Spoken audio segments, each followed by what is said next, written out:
তারাই উদ্যোগ নিয়েছিল। মানে তারা বলতে চেয়েছিল, প্রথমে তারা বলেছিল যে প্রোক্লেমেশন অফ রেভলিউশন। তারা জুলাই আগস্টে যে আন্দোলনটা হয়েছিল 2004 সালের, সেটাকে তারা রেভলিউশন হিসাবে অভিহিত করেছিল, এবং সেই রেভলিউশনটার একটা প্রোক্লেমেশন থাকা দরকার বলে তারা দাবি করেছিল।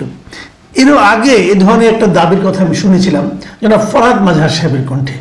উনিও বলেছেন এই ধরনের একটা ঘোষণাপত্র থাকা দরকার, থাকলে পরে হয় কি, এই যে আন্দোলনটা হলো এটা কেন হলো, কি কারণে হলো, এবং এটার আলটিমেটলি গোলটা কি, কোথায় যেতে চায়, তার একটা ধারণাপত্র এখানে থাকে, ধারণা দেওয়া হয়। সেদিক দিয়ে এটা একটা দাবি ছিল। কিন্তু এই দাবিটা উঠলো কবে? এই দাবিটা উঠলো আন্দোলন সফল হওয়ার, মানে আন্দোলন সফল বলতে আমি এই বলছি, এটা পরিপূর্ণভাবে সফল কিনা সেটা বলার আরও অনেক সময় লাগবে। কিন্তু আন্দোলনের প্রাথমিক বিজয়, মানে শেখ হাসিনা সরকারের পতন যে ঘটল, তারপর নতুন একটা অন্তর্বর্তীকালীন সরকার দায়িত্ব নিলেন, তারও 5.5 মাস পরের দিকে এই আন্দোলনের কথাটা বলা হতে থাকলো যে এরকম একটা প্রোক্লেমেশন থাকা উচিত, ঘোষণাপত্র থাকা উচিত।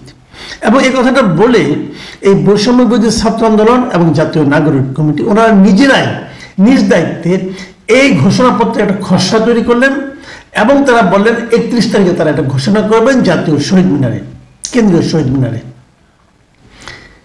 প্রথম দিকে সরকারের পক্ষ থেকে এটাকে খুব একটা গুরুত্ব দেওয়া হয় নাই। পরবর্তী সময়ে সরকার বলল না, ওদের করা দরকার নেই, আমরাই করব। এটা 30 তারিখ রাতে সরকারের পক্ষ থেকে ঘোষণা দেওয়া হলো তোমাদের করতে হবে না, আমরাই সকলের সঙ্গে মিলে আমরা একটা উদ্যোগ নিয়েছি, আমরা এই ধরনের একটা ঘোষণা করব। তাদের আন্দোলনটা তারা স্থগিত করলো, একটা বিকল্প তারা একটা কর্মসূচি দিল। এ পর্যন্ত আমরা মোটামুটি সবাই জানি, এবং বিকল্প কর্মসূচি থেকে এই আন্দোলনকারী মানে বৈষম্য বিরোধী ছাত্র আন্দোলন এবং জাতীয় নাগরিক কমিটি তারা একটা ডেট দিয়ে দিল যে 15 জানুয়ারির মধ্যে এটা ঘোষণা করতে হবে। 15 জানুয়ারি চলে যাওয়ার তাদের সেই যে ডেডলাইন যেটা ছিল, তাদের সেই ডেডলাইন অথবা আলটিমেটাম যাই বলেন, সেটা শেষ হওয়ার একদিন পরে, মাইন্ড ইট, একদিন পরে, আগে না কিন্তু একদিন পরে সরকারের পক্ষ থেকে সমস্ত রাজনৈতিক দলকে ডাকা হলো যে আসুন, বসুন আমাদের সঙ্গে, আসুন আমরা আলোচনা করি যে জুলাই গণঅভ্যুত্থানের একটা ঘোষণাপত্র তৈরি করা যায় কিনা। প্রথমে বিএনপিতে যাবে কি যাবে না সেটা নিয়ে নানা ধরনের তাদের চিন্তা ছিল, পরে তারা গিয়েছিল, জামাত ইসলামও গিয়েছিল এবং বেশ কয়েকটা রাজনৈতিক দলও গিয়েছিল। সেই ঘটনাটা ছিল আজকে 16 তারিখে সবাই মিলে বসেছে। আলোচনাটা কি হয়েছে, আলোচনার যেটা আউটকাম যেটা পেলাম, যে সবশেষে সরকারের আইন উপদেষ্টা তিনি একটা কথা বললেন যে জুলাই ঘোষণাপত্র তৈরিতে পর্যাপ্ত সময় ও কমিটি গঠনের প্রস্তাব এসেছে। মানে মধ্যে কথা হলো উনি বলতে চাইলেন যে এটা তড়িঘড়ি করে হবে না, এর জন্য পর্যাপ্ত সময় দিতে হবে এবং একটা কমিটি গঠন করতে হবে। সেই কমিটি গঠনের মাধ্যমে চিন্তা ভাবনা করে শব্দ চয়ন ঠিকঠাক মতো করে আলোচনার মাধ্যমে একটা ঘোষণাপত্র তারা প্রণয়ন করবেন।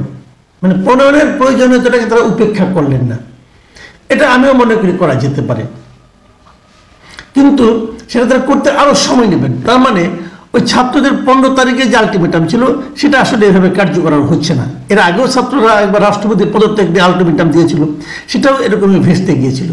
যাই হোক, এরপরে আমি আশা করবো ছাত্ররা হিসাব নিকাশ করে আলটিমেটাম দেবেন।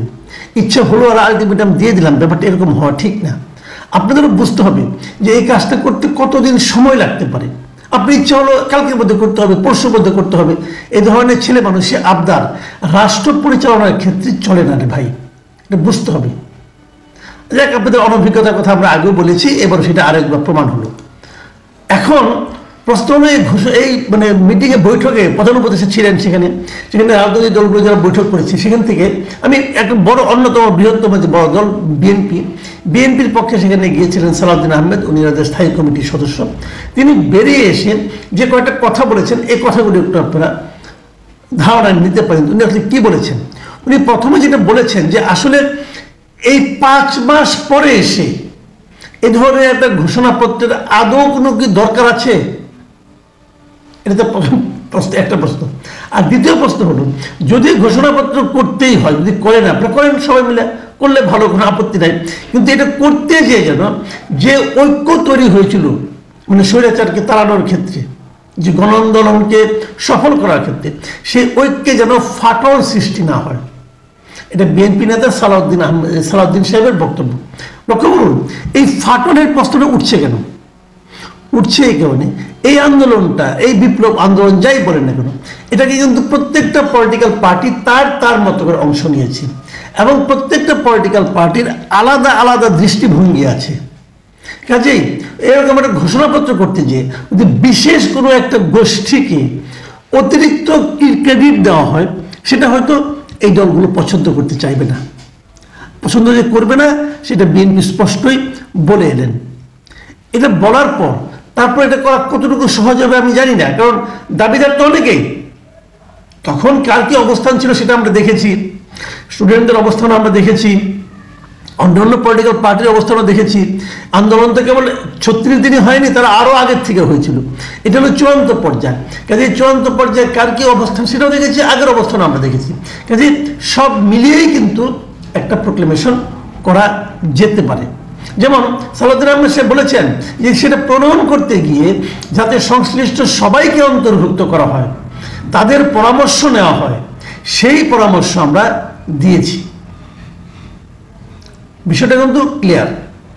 এখন এই পরামর্শ কতটুকু মানা হবে, কতটুকু মানা হবে না, এটা কিন্তু আগামী দিনগুলোতে বোঝা যাবে। কিন্তু তারও আগে আমি আরও একটা কথা বলতে চাই।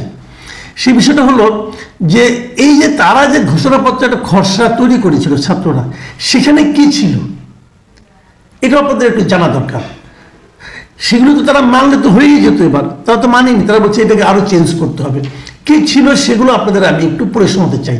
আমরা প্রহসনের নির্বাচনের মাধ্যমে গঠিত সংসদ ভেঙে দেওয়ার আহ্বান জানাচ্ছি এবং ছাত্র জনতার পক্ষ থেকে রাষ্ট্রের নিরাপত্তা, স্থিতিশীলতা ও অখণ্ডতা রক্ষার্থে ডক্টর মোহাম্মদ ইউনূসের নেতৃত্বে একটি অন্তর্বর্তীকালীন সরকার গঠনের আহ্বান জানালাম।